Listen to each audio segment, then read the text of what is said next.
Kendo wasekawiyo no masanda daika osekalo 40 tok sadek mara okinyi makawuono weche thoth ahinya mantiere kar kae mano moting'o weche mag siasa kod telo ka warango chal mar piny Kenya okinyi makawuono kae weche mosebedo kae kagoyo ute fwambo ma opogore mana kama wantiere kodi ka wayudo thuolo mano mar twak kodi kama intiere kae ndikno sani nyaka giko mar chenro SMS line oyawe na 3:6 Facebook wantiere live Ramogi TV Kenya mbui mar YouTube kachiel koda kama thoth ma pod wabedo kae ka waluoni kendo wabedo kod ng'eyo ni to oganda ochung' kama chal nade adhi bedo kaka taye chenro ni kendo nyinga Cleophas Oloch jakisumo kanya kwar mokeo nyaka sango tantiere kae kod welo mosedonjo studio ma Nairobi kachiel koda ka studio ma Kisumu Nairobi ka ng'amiyo gi thuolo achiel kachiel mar mondo mi gimoswa gi kwanwa hawi maber bende mar higa manyien ni kama en thuolo mokwongo mwabedo kodgi e higa ni manyien mar 2020 kod auchiel wacho ni pod en happy new year kendo dhi cheke karang'o Sharon okona ni nyaka tarik 31 man tarik 31 dweni mokwongo dweni ma Januari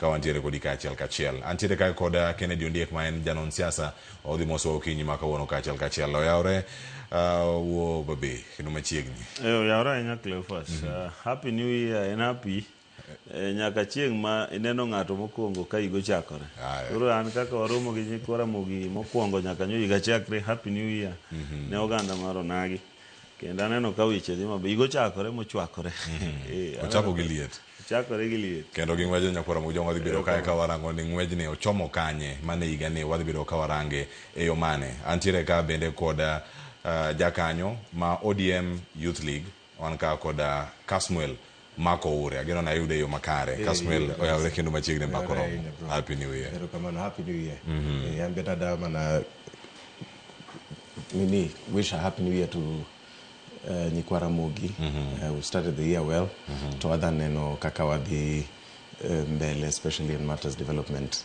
mal onagi kama na kikijali ili bedo kisoya matin kama kabisa nyaka lan nikech na niso last time man ka lumia japuonj madhi puonja dholuo to podungi ang'ia so adhi bag ni nyaka umia japuonj wadhi mi lakini ok wadhi mi Ondiek en sawa wada manyo ni Joyce manyo Joyce Joyce mi class koro puonji mana dholuo kende anything else oja puonja kibado kama nero kama ne Kasmuel ko ndo thul mar chopo era Mogi TV mbako romo kawuono kama chielo adhie studio ma Kisumu antiere kata kod Dr. Agnes Salome wor kantiere studio ma Kisumu oyawre daktari kendo machiegni ahinya mbako romo e thuolo mokwongo e higa ni happy new year Kisumu koso Siaya uchiewo yo machal nade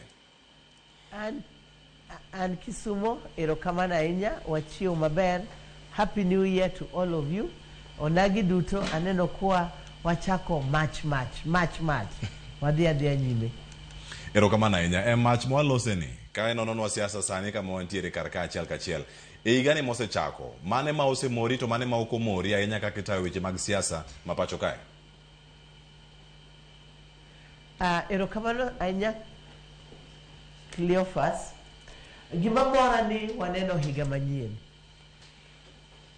to gimoro kendo mamora ni aneno ka party marwa mar ODM gi jogwa ma jonagi bochako chung ka pok wachako ka aneno ko walo bo wacho ni obodwa bet president tawinje maber kendo winjo gimowacho taneno ka party wa mar ODM be ochako gi liet to mago gik manyaka timore e party if a party is growing we have to have nyaka wabed gi joma neno ni kae ber kae tek lakini ang'enwa kaka wadhirore ni wabobiro mwabed kamoro achiel to mago duto wawe joma riek jomong'e loch jomong'e kaka leadership bedie magi gik manyaka timre kore ka light will appear at the end of the tunnel erokamano ahinya wacho ni mano e chal mar wach kendo kama wantie kar ka Kennedy Ondiek nyaka sani higa chakre mane mosemori mane bende mapok omori kaka itayo weche mag siasa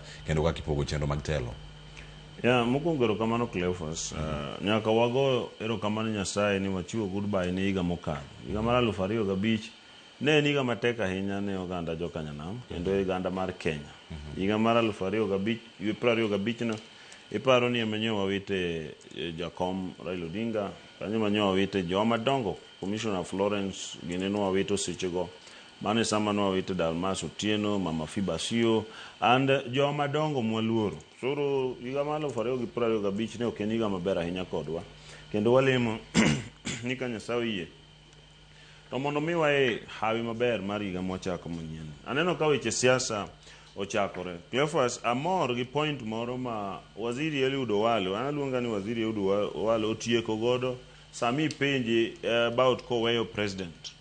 Mano wacho ni en kama weyo okonyal gore kodgi.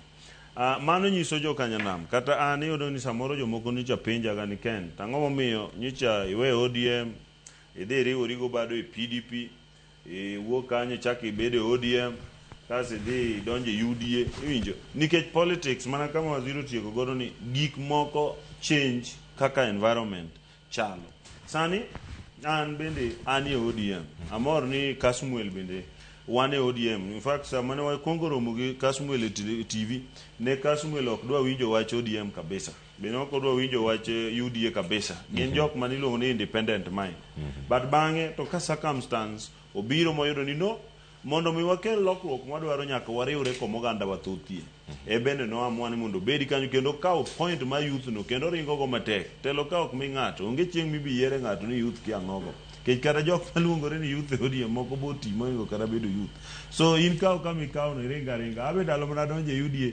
neneno kana kaw South Nyanza coordinator gi Nyanza coordinator waringo go kande so gigi kionge toke weyo to donge koro nikech circumstance change omiyo nyaka koro change koro obi chama wacho ODM to gi management mar Kenya the president marwa adwa chako go mondo mi jo ong'e gimo miyo samoro wadhi yalo injili mar to tam kabisa kotelno gi jotendwa makaluo nikech President William Ruto e piny luowa e kama president oselimo nyadi nuoya maloyo kamoro amora e Kenya ka gendo senyiso nodwaro mondo tika nyakla gi joluo na aneno ka jo central noketo video moro marom mane gichalo gima ni president no luongo jowane wajinga to machacha ne ng'ada president no wacho mane jok ma pinge mago one time ok nyal tame wuoyo gi joma nogo ne kura ok no refer to jo kanyanam no refer to Gachagua giri mago one time Mount Kenya ma nyalo paro ni onyalo dhi owuo kodgi to we jo Mount Kenya wigi manogo ne kura so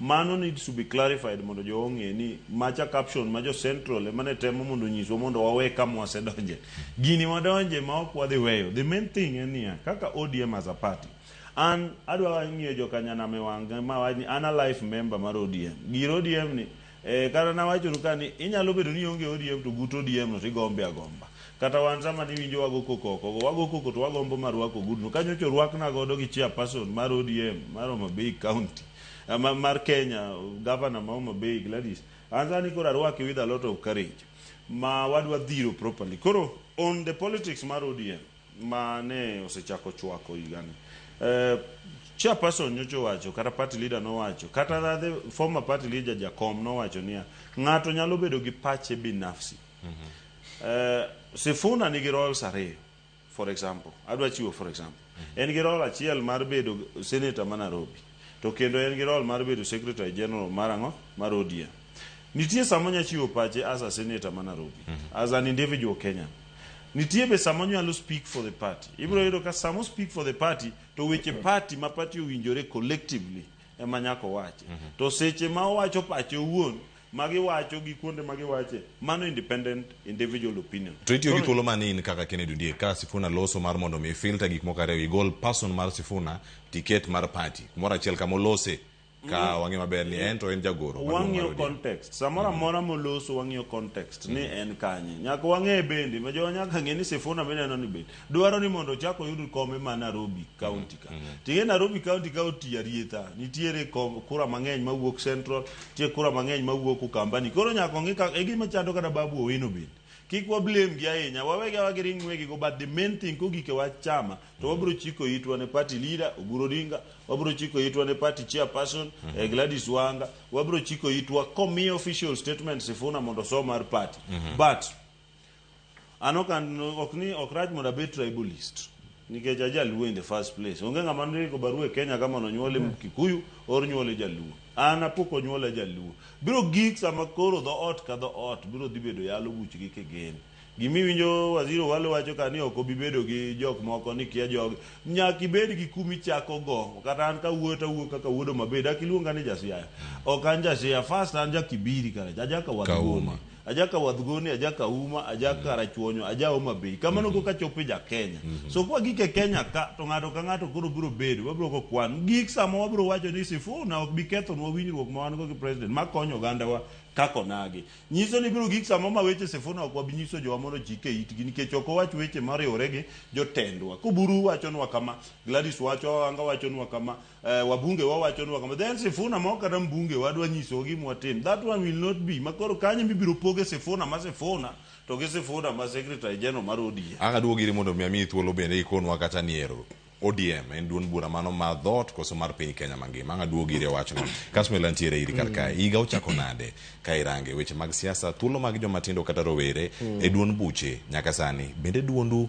iwinjo koso en duol miparapara ni nitiere sani pod wanyagore mondo wayud space e mesa kaka joma tindo to a lot of those opportunities waneno kantie josiasa moko ma da advance personal political agenda moko mondo giket youths a basket moro ma gidwa negotiate go to one kaka rowere wawacho niya we want to be part of that negotiation. There will be nothing for us kawaonge watemo in different initiatives, the Youth League a broad-based youth front wawacho ni wadayalo tutam no nikech a lot of the people in upper management gida kelo some sort of confusion katasani ineno ka some of the legislators wacho ni gida the negotiation or crutch but uda negotiate gi a president ma you did not contribute to his victory to katakaka broad-based no bedo formed no can through your doing ne wadhi ng'anyo wan kaka joma tindo kasto wa create some space for you guys mondo be negotiate so wawacho ni as custodians mar broad-based nikech wan Gen Z Emmanuel Kelo broad-based Kenya ka then it was chaperoned gi Baba Raila Odinga to sani and under the stewardship ma Dr. Oburu wawacho ni ODM ka the only authority manyami or direction any direction ma regard presidential ambitions ma party ma regard anything to do with direction ma ODM nationally the flow from Dr. Oburu Oginga. All these other politicians ma just want to reinvent themselves nikech then they were used to Jacom Tingobad gi mondo Jopin they just used to lie to the people they all give in Nairobi konyo Jacom sani wawacho nia as youth we want equal and fair representation nikech mana agenda for a 10-point agenda 10-point agenda ma gisiko kagi yalo day in day out it onegwabed meaningfully involved a public life in all spheres of life and mwawachoka joma tindo we will not relent to sani patika ka officials ngeni party officials moko temobedo wise nikech gingeni they don't have the popularity so gida align give voices masim ni gi oppose government mondo the public or pay attention to some of them are very senior politicians so I think mano en gima shameful kabisa to kumwach secretary general ni nikech usene no kama no en lweny masebedo kagoyo since last year kendo kanya ma penjo mada penji mana sani ka intire karkae imanyo lemo mane ODM makanga nyalo penji karkanyo koso en wach ma imedo mana dhir kotenore kod kaka ODM onego bed ni tayo kod siasa igeni sani uncomfortable where I am as a party member and a delegate a party to an youth league to kata apart from that angi a separate initiative mwatimo mari wo youth Kenya te so lweny man go gisifuna ni en very duplicitous okonya bedo ni by day wacho gimoro kasto by night wacho gimoro ma different lweny ni agoe nikech we have to streamline our party to politicians gi some top officials or where daktari obedo exposed nikech they fear losing personality their credibility kwa mjopeni gingeni ka gitemo go Sifuna the people will rally against them lakini I have nothing to lose ng'anyo wa Kelo broad-based it just shows that the biggest constituency Kenya ka and the youth constituency Sifuna sama odhi kata funeral man odhi Mogik odhi owuoyo gi rigiji owacho gimagno wacho to owuoyo kaka katibu owacho ni oluongo some of the officials washenzi onego nyiswa minutes mar meeting mane bura mane gin go mo alawe oluong other leaders washenzi onyiswa nikech his role is secretarial to Sifuna sani in a very uncomfortable position nikech nowacho kata ka Jakomni alive ni ka ODM or this or anything lakini ka ODM wacho ni give the support rais okodhi to the party line. So what if we enter into a pre-election agreement cast or agree ni what the support route for 2 term. So atemo manakonye nikech sani is in a very awkward position. 2 no wacho gimoro ma very sensitive ingeni e politics language oken innocent o wacho gimoro ma very sensitive mano hinya kabisa to ada leroneja nini jopiny odhi Central Kenya o wacho ni en mwanaume kamili ma sijui alitairiwa na kisu mano a dog whistle ma tribalism a very bad tribal slur mano ti disparage the Luo Joluo his own people wanaume kamili kaka no reject in his first attempt one jo ODM and mwanatai wa hold his hand wodonjo bunge so sani he cannot pretend ni or walk around or give his personal opinion as party opinions he cannot give us any presidential direction anything to do with negotiations. Sifuna is just but a secretary. So onegoto the party line. Tosani, he's been skipping meetings. So he's refusing to meet the ground. So there's this Siasa magite moni mondo. It seems as though Guinea Magi way of the youth. We are saying ni, as young people of Kenya, as young people of ODM, sa wao se chopo kata youth league no, what more streamline and the current officials are way beyond the youth age. In 2027. Kata one, a pre-election negotiation, one as the youth, we are going to be there. So, Manu is the position to Okadwa Bedo Secretary General. In National Delegates Convention, ka delegates or amua something else, Manu to something to fauti. Lakini sani, protect, preserve the legacy madra come nowhere no. Kama no, iwacho ni mano, luol mantiere michiwo ne kama ngamane Raila Amolo Odinga en kama walo sasa nyokora mojwang tiere duol madani wa winj karkae magi jotelo mawuok kadho wadh nam chumbi negiloso kae kotelne kanyo kod achiel kuom jood bura Mishi Mboko wach molose karkae waduogo ka mar mondo mi wawinje taduogo iri Dr. Agnes Salome ka in Kisumu mar mondo mi angi konwa ka waduogo mondo mi winjwa achiel kachiel ni to gena ang'o gini mantiere karkae madwarore gitemo wacho kanyo ni ero Ali Hassan Joho obede mesa mano mar loso ng'ama nosegole mesa koso mesa ni okonego bed ni entiere wakaw yo masani odogo nyakoro mogejwa kiketi mabor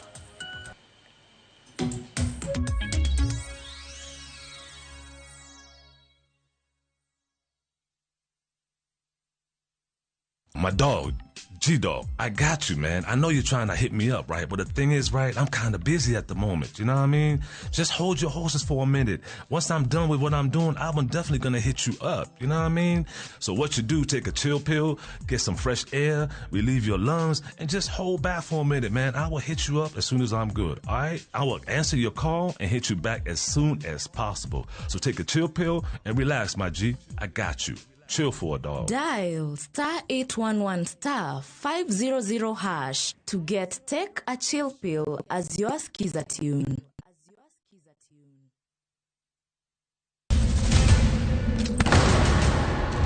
Duto teka unusiye gi wachno. To ano ka bibet ka ikinyome. To kate arus mare ano ka bibiro. Ere kaka ini nyalo timbre gosipna malich kamae. Kosiparo ni nen mana kende ka. An ka bora chiel kode. To joma ni kate bende ni kode. En chunja dek. Osiem, hera, koda timbe andhoga makelo chwanyruok. Koro onge kaka arus ni nyalo timo. Maye yawa. Ikrine wuodh parineti. Sigana manyiso kaka inyalo tem paro kod lek ma ng'ato nigo. Kendo yiero nyalo loko gik moko duto. Parineti. Wuok tich nyaka ngeso saa 2:15 otieno. Manera Mogi TV.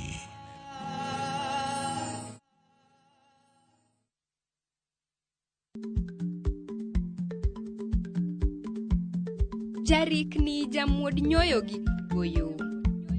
Matiende ni dhi matek maok inono maber samoro nyalo miyo ng'ato midhiero.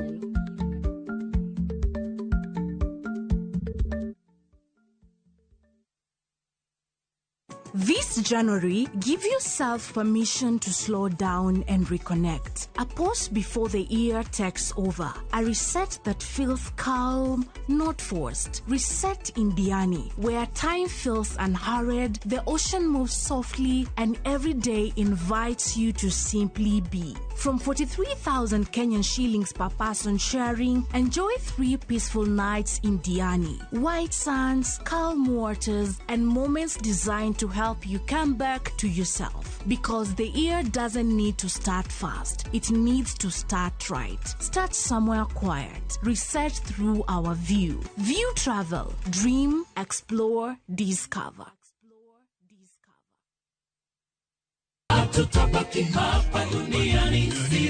Be manyo kit lamo mamulo chuny. Kae kama wach bedo e mangima, kendo thumbe duogo chuny.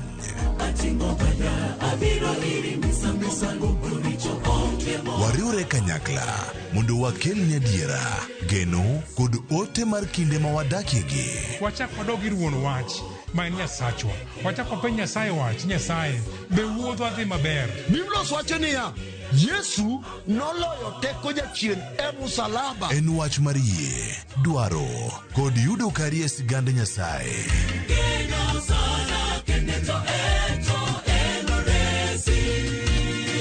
Injili ngima, sabato ka sabato, sari okinyi, kik bai.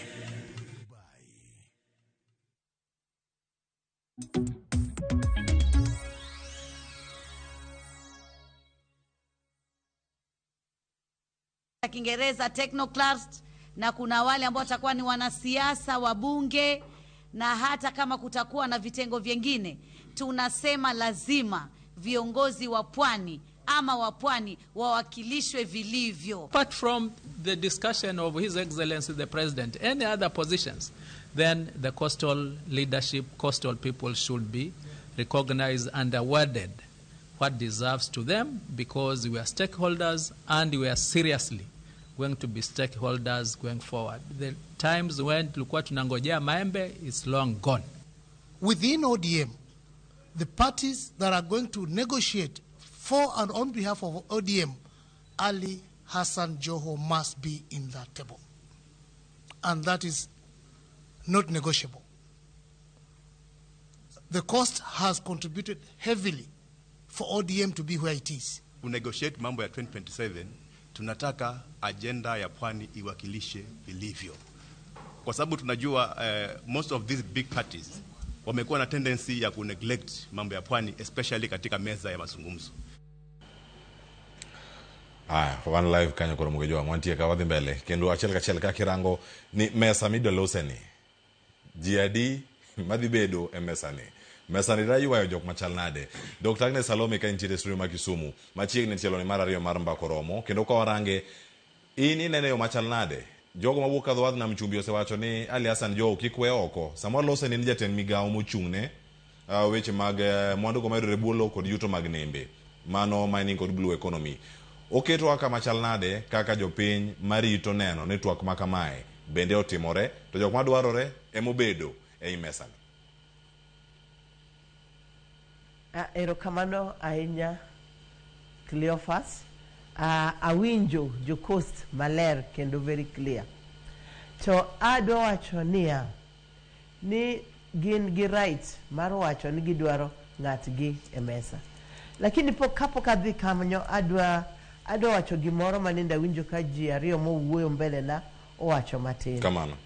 Ahero kaka Ondiek owuoyo ni nyaka kawa ng'iyo gimoro nyaka wang'i which situation gi circumstance mane ma ng'ato wuoyi.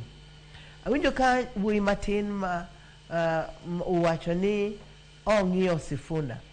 To winjo ka Sifuna chieng' moro no luongo ji ni washenzi.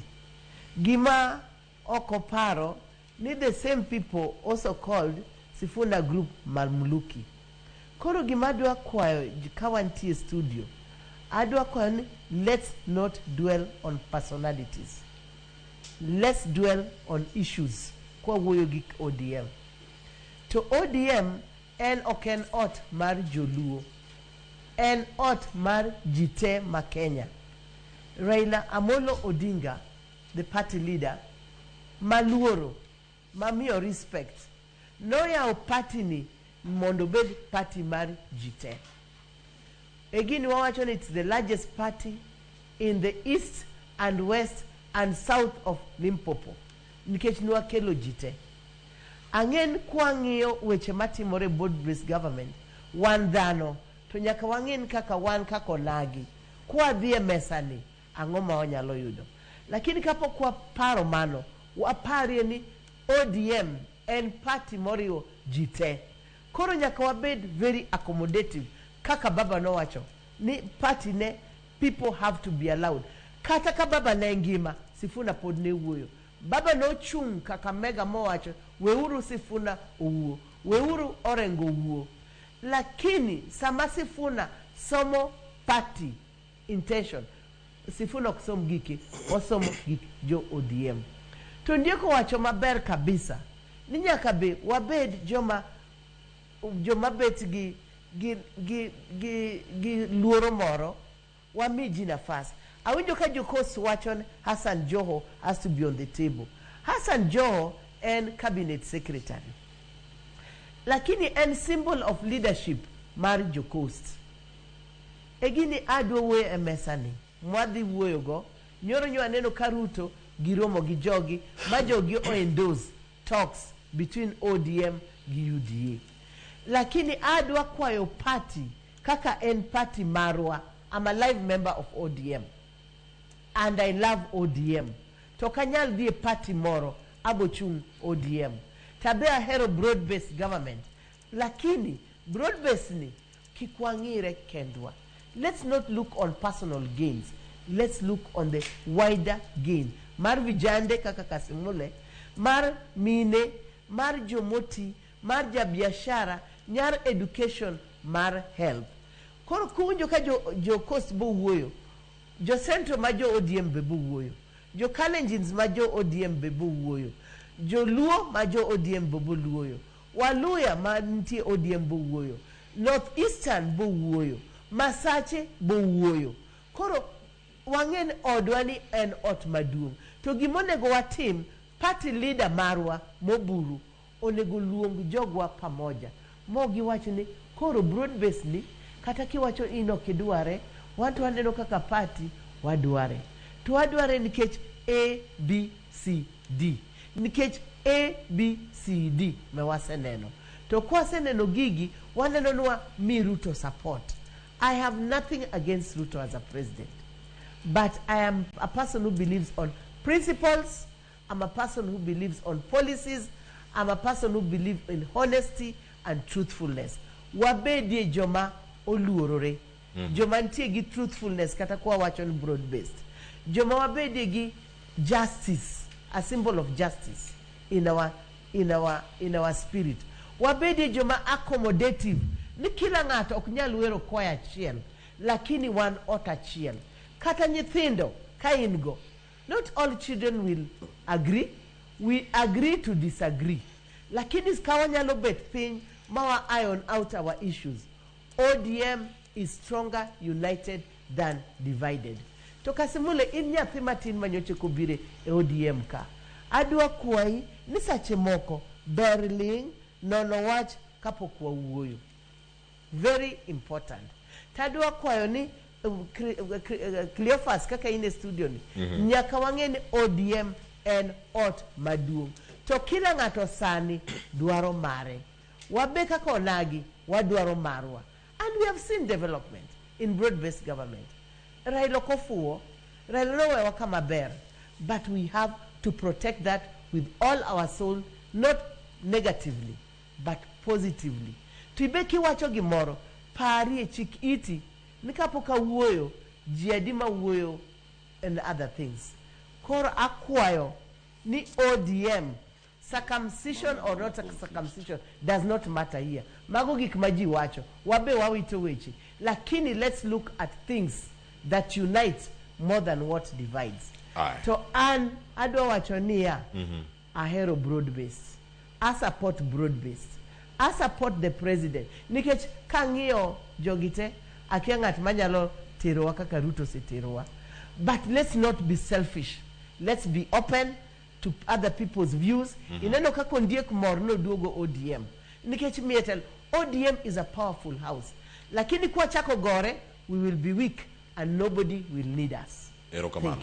Erokamano nya Daktari Agnes Salome antiere ka Ondiek. Ondiek iwinjo duond jo Mombasa, iwinjo gino ma Dr. Agnes Salome bende owacho, gino mantiere karakajo. Monya bedo ni support party moro kata riwruok machielo nikech ionge alternative. Jok mineno okineka romni nyaka sane wach mar TWAK motelo ni yiero. Ineno adwa chako kama madam no ego nikech nitie a few things en gi time good ni studio wabedo patient ngato wacho mare tieko but nitie point moro modwa nyono mako Kasmuel papa no ko contextualize ma Kasmuel owacho ma Kasmuel owacho ni Sifuna no the function moro gi Gachagua gini Kasmuel tiere ango duoke mo end no let me just nikech be wadhi Kasmuel be chak de duoke ti be chak duoke so the point was simple ni Sifuna no refer to other leaders mag ODM as washenzi and I believe ni samoro at maybe oko yude maber but gimadwa koni ni amor ka duoge ODM ok nikech ODM yudore Mombasa and I want to be very specific on that. Ana mor na duoge ODM nikech ODM kama jowa nitie. Jowa medha moda kure ni ODM. Egin wawacho ni odwa ot achiel. Ineno ka jo Mombasa, mishimboko gini, wacho ni gidwaro ni mambo ya pwani obede mesa. Wan bende samwa duogo kaka oganda. Wadwa ni mambo ya joluo. Wan ing'eni koro problem ni ok wan kamoro achiel. Wan kuond mopogore. Nyiso ni kidhi pwani kuro wan gi joluo.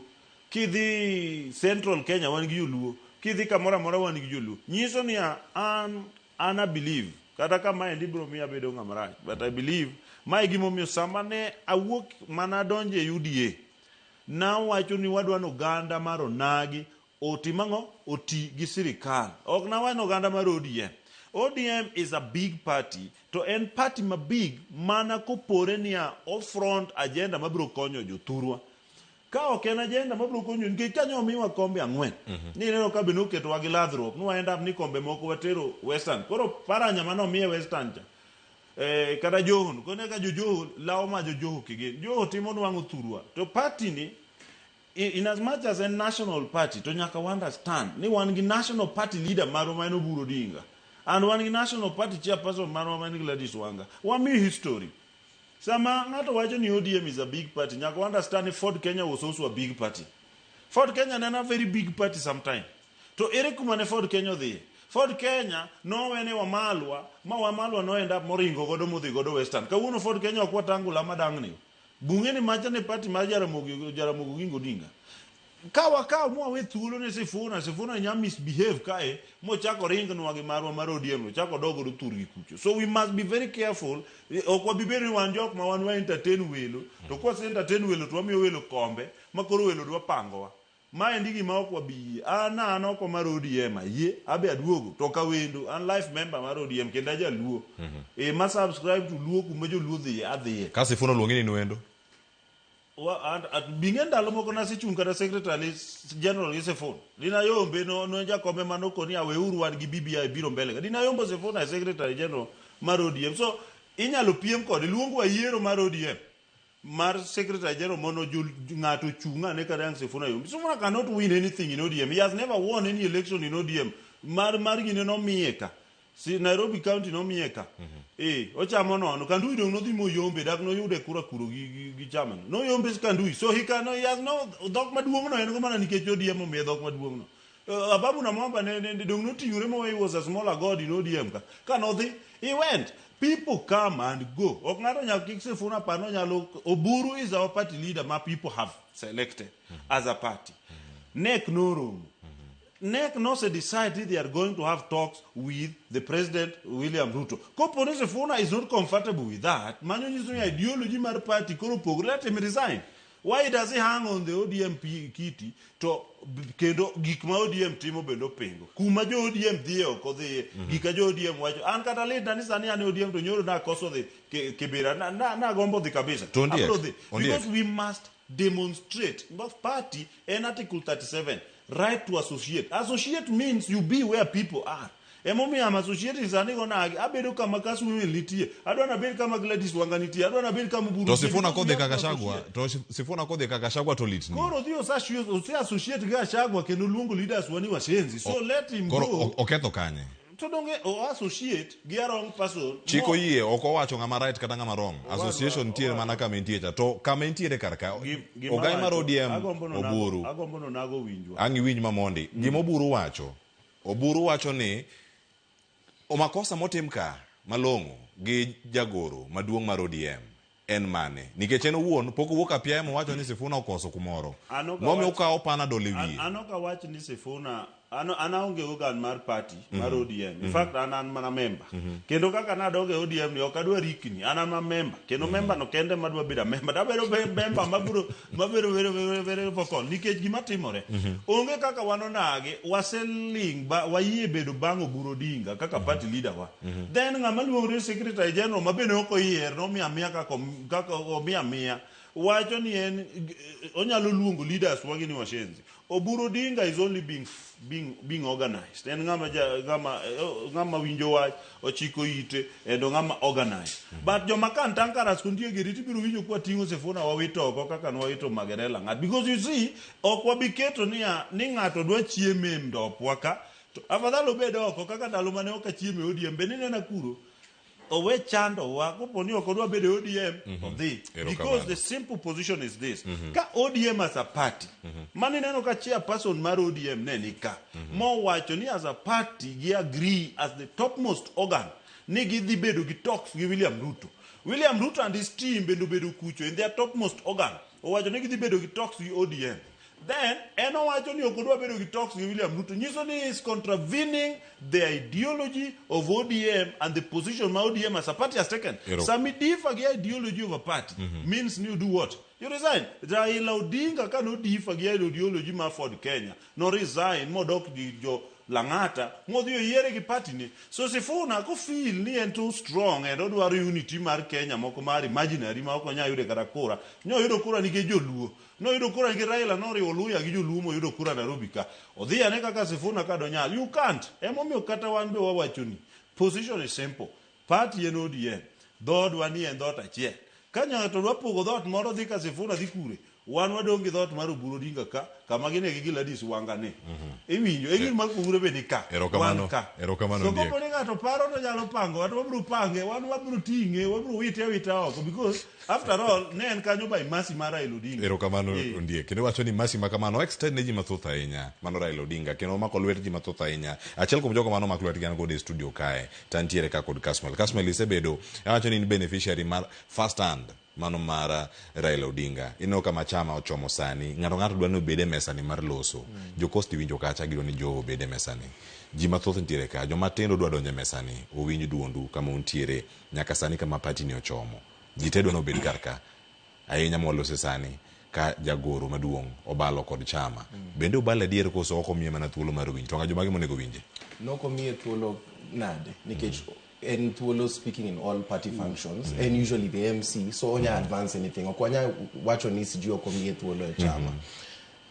Part of the allegations to sometimes and I'm saying this very respectfully Jomadongo cannot continue to insult the intelligence ma Rowere nikech Joma wacho nini watch demokrasia ni sijui kalu piny luo ka democracy no gidama na extended to everyone but consolidating the base around Dr. Oburu Oginga.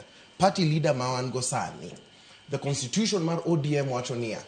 The only person who's allowed to be the presidential flag bearer and the current party leader. Tosani, you will find leaders from Luoland. Gichiwa statements right, left, and center as if Gina negotiate for presidency. Ginyal. Gida woyo kom democracy os, gida excuse Sifuna, gida you don't hear them opposing Gimaha Pentecost kanyo. Kata noka oppose Nikech. Waziri Joho and the voice of the people from the coast. So Kenya Paromaber, when Raila Odinga was alive, he used to consolidate interests Mark Jopin Te. So now, Jokos to feel we need someone who will represent us at the table. Nikech Waziri Joho is the deputy party leader. To Kasani Obete executive, so he's closer to the president. Jokos to Wachania as our regional leader, the person who's been bringing us together. What that Joho did on behalf of Jopwani. To Eluoland Ka. A lot of these leaders, a lot of the leaders we have are giving lip service to Dr. Oburu Oginga's leadership. Jogiriambo. They do not want to consolidate support. Gineno Dr. Oburu Odinga as a transitional leader. That is where I disagree with all these people who are trying to peddle this nonsense, mad democracy in Ikech. Sani, Gida Wachonisi, Gida the NDC. Ngamagno yere NDC ka amongst all these party officials. Why is it that when it's about the party leaders, Sani to do at the NDC? To NDC no, and delegate ODM. Wadi. Giluonge NDC no. To party leader, all of us as delegates have decided one sure who is going to be the party leader. We are not any of these officials can survive. Nikech, all the regions have consolidated support along the leaders who have always mobilized on the best of interest mag community. To Kaluoka, Sijui, you find one leader wants to see as if they will speak for the people. To one Dr. Oburu Oginga. And na a first-hand beneficiary Mara Odinga's mentorship. There's several times Anaromo Gibaba, Kisumu, Bondo, they were together with Dr. Oburu. I met them severally at Sovereign Hotel. There's one time Mababa nowhere and one Gichopa from Oma Bay, a match. So I was dropped at Dr. Oburu Oginga's house. Dr. Oburu Oginga upuonja siasa na penja a lot of questions.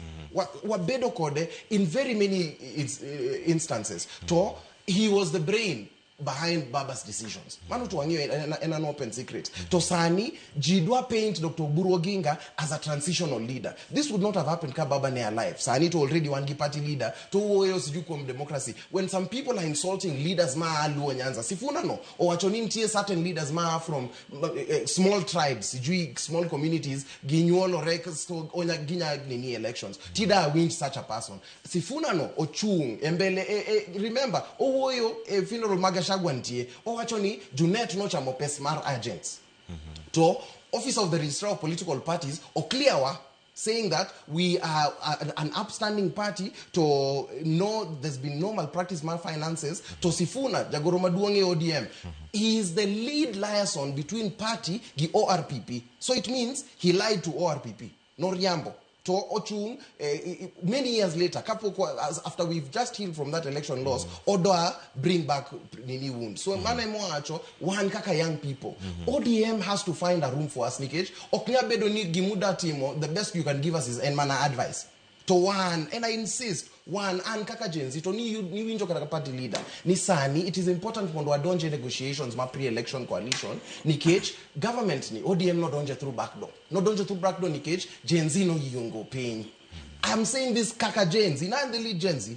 To sani and niso pain, we are the ones man who caused this thing. We are saying now we've thrown it behind Dr. Oburu Oginga and the party organs. All these things which would that nisoa can advice nuna invaluable kabisa. Mbona mkujua kaka yunya donje serikali. One kaka jo matindo wacho nia. All support will be consolidated behind Dr. Oburu Oginga and the party organs. Anyone who's at variance, kata sifuna no. Constitution katibu wacho ni onya decision made Osebedo made ginek 2/3 marnek. He cannot veto or have any opinion come decisions go.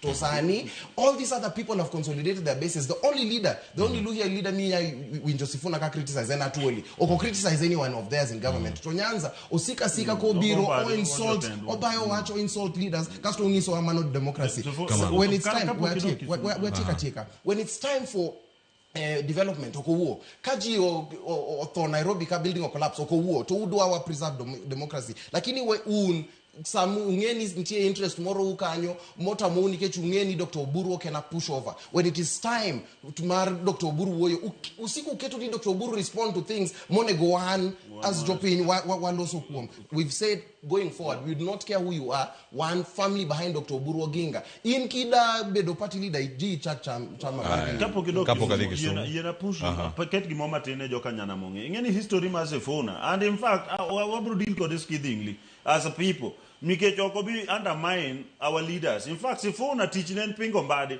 Every time teaching and pingo one day. Every time and pingo our leaders. Okay, winko pingo paranya. Poka winjo ko pingo paranya. Poka winjo ko pingo Fernandez giri magiti yoko kocha. He will not misbehave on our feeding table.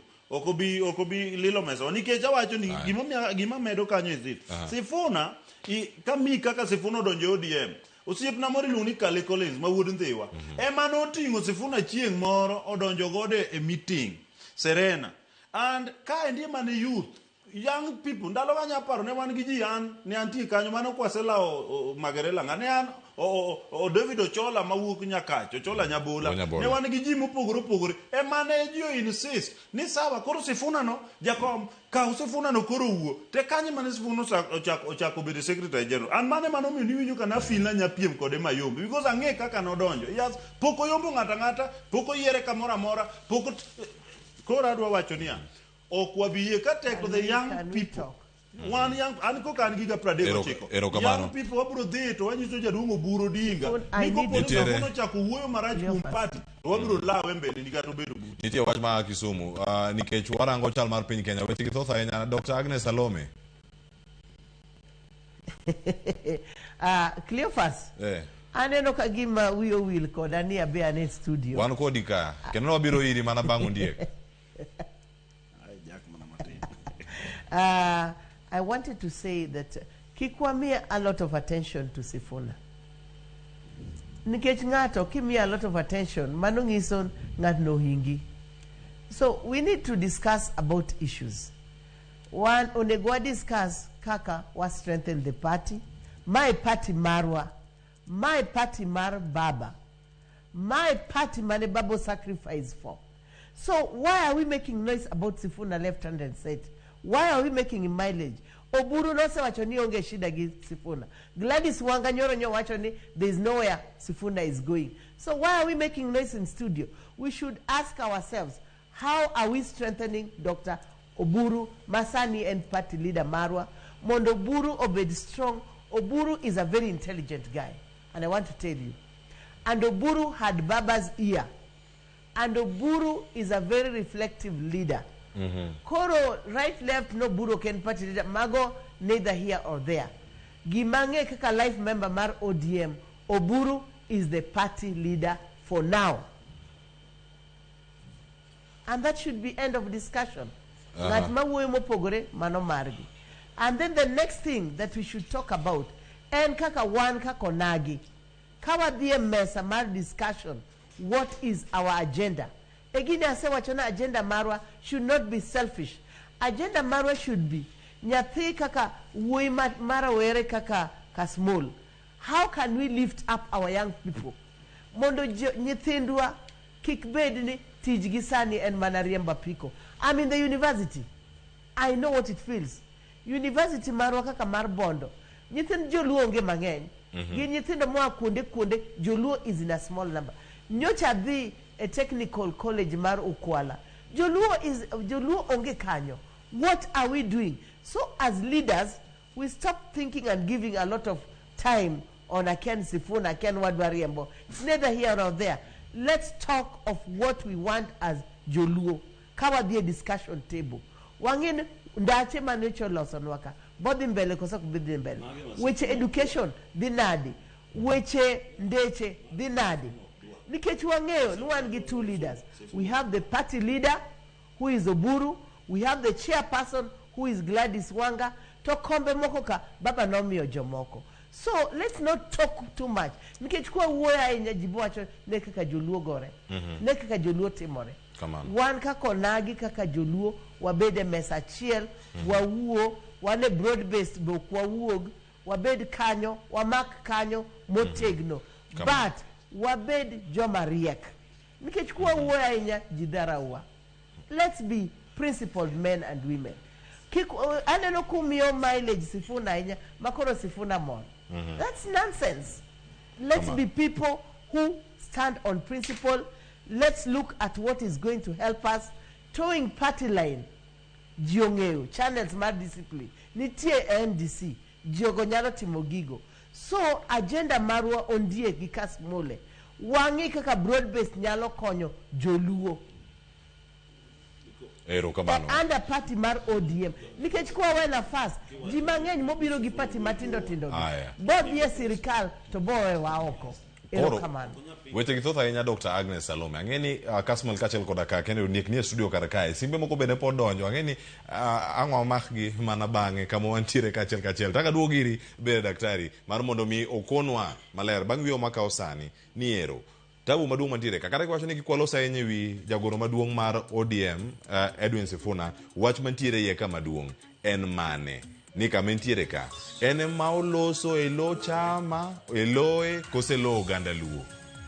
Pogruok mantiere ka diponi en mane? Kanya kama pogruok bende bire nyakura mag jonga ka oyweyo ni aduoga kon mathoth to achiel mapenjo maduogo penjo Kasmuel kod Ondiek kod Dr. Agnes. Chama mar Raila ikethe nang'o? To jomage makethe? Pogruok masane ni owuok kanye? To rodni inyalo dine nade? Wakau yo nyakura mag jonga kikiri mabor.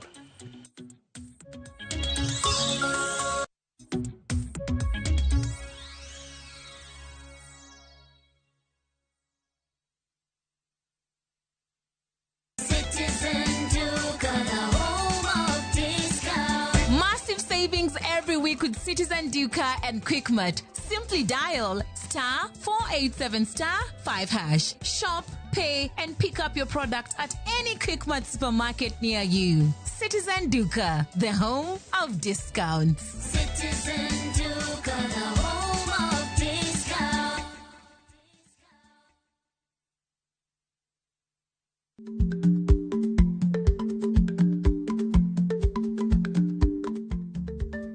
Dhako muol kadonjo, matiende ni, bedo ni ng'ato ling' e kinde ma owendo, ok ofulo ni omuol. Samoro en kod kido mamoko.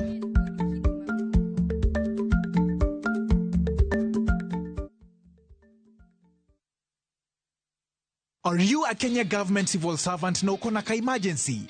Maybe your child is sick, rent is due, or unexpected trip came up. Usiji box kwa noma. Borrowing on MyMobi is now upgraded to a whole new level. Forget that old story of filling out forms or waiting for HR to approve your loan. MyMobi is now instant self-approval. Simply apply for your loan, enter the code sent through SMS to approve the loan, and the cash hits your M-Pesa instantly. Sasa, hakuna mambo ya payroll imefungwa. Sort noma zako anytime, any day. Whether it's a weekend, holiday, or the middle of the month, MyMobi is open 24/7. Dial *531# and get up to 20,000 shillings to sort your emergency. Repayment is easy. Pay early via M-Pesa or let it be deducted from your next payslip. The choice is yours. No paperwork, no drama. Ni wewe tu na simu yako. With MyMobi, now you're in control.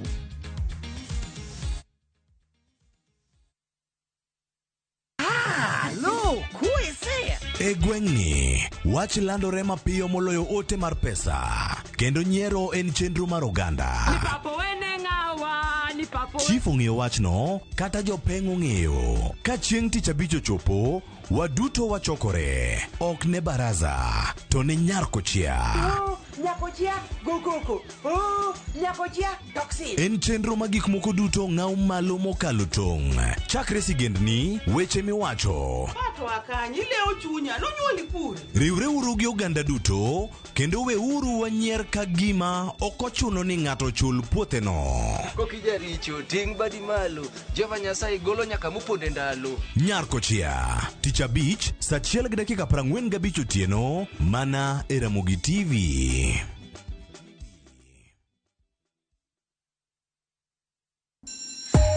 You wanna feel the vibe. Ngeso ka ngeso, wakelo ni gik mamit makelo mor.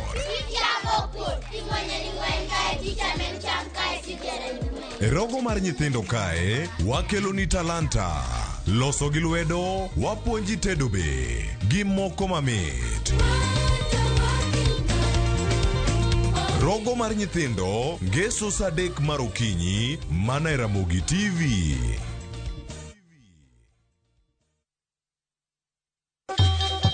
Ang'o mosetimore ne joma ne ochweyo ogandawa? Adhi primary Kangonditi Primary School. Gin kanye sani?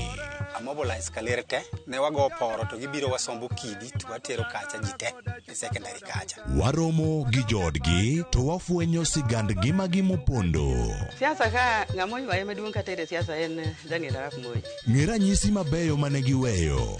ne japiny mopogore kata gi ng'ama ne nie duond loch ne neno ni kopo ni Kenyatta dhi Tom okawie thuolo ni mondo tanwa pinyni kaluwore gi mwaseneno kuome. Ang'o ma gitimo sani? To kata kamano, be pod gin kodwa?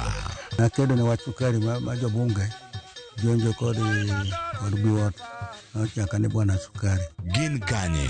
Kod Walter Nyambaga. Tich Ang'wen, saa 3 otieno, mana e Ramogi TV.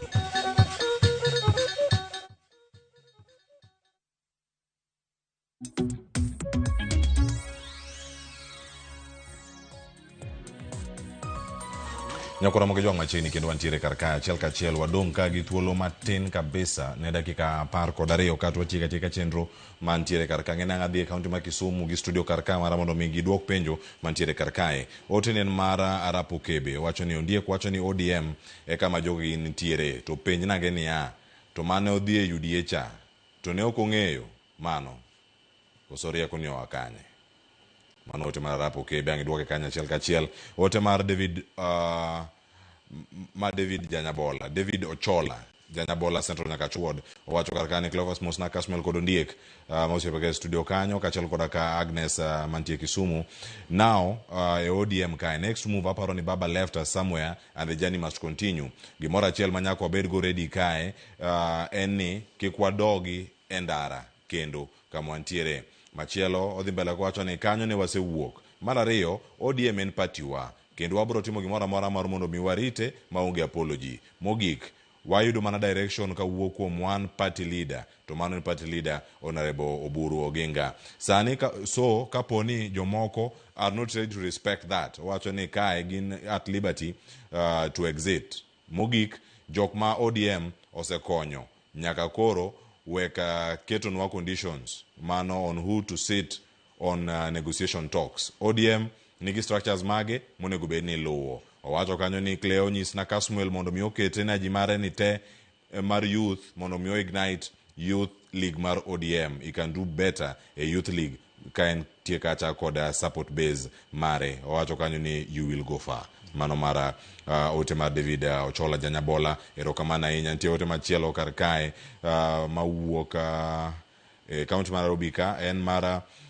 Edi Kanyanga. Owacho karka ni ero ayie gi paro maleo mayudo kawuok e studio ma Kisumu mora ahinya gi parch Dr. Agnes Salome. Omed mana jiwe kanyo mane kama Uganda onego bede kod onagi duto kamora mora magintiere konde mag piny Kenya.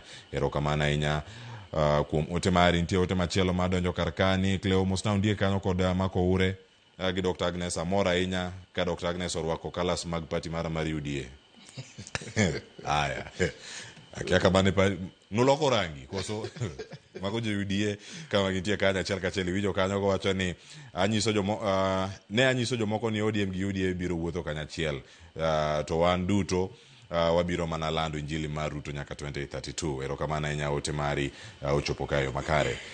Ne wakaw yuyo ka wapenjo kani kake wache gira moloni mawere kaka ODM ngomi Uganda da kethe sani kama intiere ka ODM tok Raila Odinga bende odhi chopo 2027 komakore motegno masani yuaye konde duto. Achako di Kasmuel kata winya mar Ondiek. Ing'e ni odwama ODM ni pod otegno, and that's why the only reason my rais nyada timo discussions gi ODM nitie mana a few elements madaketho ODM to kwa migi attention nikech gin more important than the party. Wami gi mana attention nikech wanegwa expose their conmanship kuom jopiny.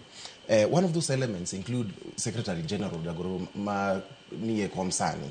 Sifuna no okinya winje ko criticize any leader from his community. Okinya winjo puki winjo ko wuoyo kuom issues mag Nairobi kuma en senator building moro no collapse juzi no ko wuoyo kuome ntia fire man breakout Luthuli no ko wuoyo kuome, lakini ka rais o keto statement moro ma political odi ko ndiko statements to wuoyo kuom gigo. Recently one example then rais no wacha kum Kalonzo ni Kalonzo no sebedo serikal Gapra Beach to kata yo ma kadho Seikuru no ko fix. Sifuna uchunge another gathering owacho ni rais okunya criticize Kalonzo nikech roads are not the priority of the road that goes to your house. Okay, priority and service delivery cannot be another funeral. Owacho ni Mbadi my finance minister nikech ingeni Sifuna's biggest role not that the cabinet lakini he missed it so or made it his personal agenda to criticize the Germany government or watch on and stuck in a road ni outside Mbadi's place or the road is not fixed. Otima the exact same thing. So Gimoda Timo, he's trying to establish a new constituency for himself. To wami attention Mondo expose this political chicanery. Mondo jopinyo exactly gima happen. Gima dika. Chopa mono nini tere from that function. Don't know who stopper. So when we hear some of our leaders saying these things, all we want as young people who are watching one behind Dr. Oburu Oginga. But we will not relent. Yes, we have the time to both support Dr. Oburu Oginga, but also time to call out all the errant people. And even if we see any leader, be it from Luoland, Katakanye, we'll call them out with the exact same thing. The reason why Michael Wengi and the spokesperson of the party, Okonya Rome, Kenya, making irresponsible, reckless statements, manya jeopardize our party. Obire party functions, give t-shirt ma pink. Obire party functions very casually. Kata oversight no. Or walk out, call you the chance. Mago the small issues, we will not tolerate as young people. So watch on here, we can do both support our party leader, who is not a stopgap leader. Nonsense MPG, watch on his for now. Dr. Oburu Oginga is a party leader until he vacates that office. Only for now. So we can do both that and call out these errant characters. Ero kamana nyakine Ondiek party ni nyakasani ka mentiere mar ODM ekingi mathoth ahinya ochomo twak kod UDA to bedo dhi chopo kacha. Awinjo ka ng'ato chako ka penja ni ka ODM beto na dhi e UDA nikech UDA wane wadhi mondo wagwel jowa mondo donje sirikal. Ni neno ka Kasmuel gino kelo ng'anyo kidogo to jowa ni e sirikal. Miya sikawa President William Ruto e president kende Mose nyiso no yetiyo gi oganda luo. Ano kadwa donje wach ODM mar jo Coast. Ano ODM mar jo Western okawuoye. ODM mar jo Kure okaw. Ana wuoye ODM bwa madala wa mar jo onagi. Nikeche gimo wacho malen Sifuna en secretary general mar ODM. En emo wuoye ODM. Samodhi wacho weche maricho richo moko terore go ODM tiwacho no wuoye lowa. Mano ok wabiye. Kata to wabro bedo gi spokesperson mar joluo ma wuoyo nwa e ODM. Kamondo Sifuna samo wacho wechege, owacho wechege makabando kocha. Because ing'eyo, sani koro nyathi ka nyathi biro tuge dhodi. Because ok wabiye ni ka samo minwa Mbadi minister mar finance, ogo Mbadi. Ko minwa Wandai minister mar energy, ogo Wandai. Jowa me sirikal ok odwa. Then idwa ni wan kako nagi wapake. Ipako nade ng'ama dwa ketho golo chiemo dhogi. Ni wan matin mwayudo makori loso nwago ndara matin ni. Migero nwago pige matin ni. Ni mondo ja bando odhi uchu. Gidhi gibed kucho. Giyal weche gi kuchocho. Nikech kata dhi mano ka nduyi gi tur kucho. Onge ng'abro winje. Obiro mene liete maturu emo goy koko. Wabro chunge makata liete wa makaluoko bibire. Wan ni ng'ato paro ni wanoko mar ODM. An life member mar ODM. Abro chiwo namba naka mar ODM. And gimwadwa wacho ni wan samoro na wuok e ODM. An Raila osekonya molo jite. Title mar honorable ni ng'amo miya. Ok Raila mo miya bedogo. And I say it kara sama ne ani UDA na wacho no jakomo miya title ma honorable adang ni go kuonde gi kinda go chumbo but the truth en ya ng'ama bo kawo title no miya ok bi interfere kodwa wan gi jakom mar chama Gladys Wanga obro wuoyo ko gikri kare nyako wuo ka sama party leader poko wuoyo then wan gi overall party leader ma Oburu Odinga manyocho yier ayanga monyiswa kanitie party leader mo machielo mar ODM Masifuna report to ma is not Oburu but we need to know kanitie another party leader but as we speak and adwa ng'iyo jokanyana mang'eni thuolo rumo adwa ng'iyo jokanyana me wange mo wach ni jokama onge ng'ama ok lok pache en mana ng'ama ofuwo kata ng'ama otho an kaloko pacha aduogo ODM ka gi teko na gi rieko na gi wiya duto te wadwa ensure ni wa solidify mondo kwa bedo gi Ruto piny to wayalo weche madhi konyo nagi nikech wadwaro jowa mondo bede sirikal mani gima nyocha wacho ka ni UDA na kwau ni mondo jowa obiwa bede sirikal sani wane sirikal ok wawuogi nyaka chieng' moro wakaw sirikal ma marwa bang 2032 kadhi studio ma Kisumu aduogo iruka mondo mi watieke wach mogi kadhi yudo kuom duto karka adhir Dr. Agnes Salome kainte studio ma Kisumu daktari nyaka sani ochal nade ODM tok Raila Odinga sani kama entiere karkada ni lose mano to wach mari mugi kangi mulo chung mar Eliud Owalo wacho ni odhi chung kolaro komaten piny Kenya ikawe yo machal nade mokwongo ma en thuolo mari marango demokrasia magaluo mar pinywa mar Kenya en gino ma inyalo kete tim kata inyalo kete tem e yo mane ero kamana ina Cleophas somo ber to ano kagoga koko. I'm a person who looks at issues.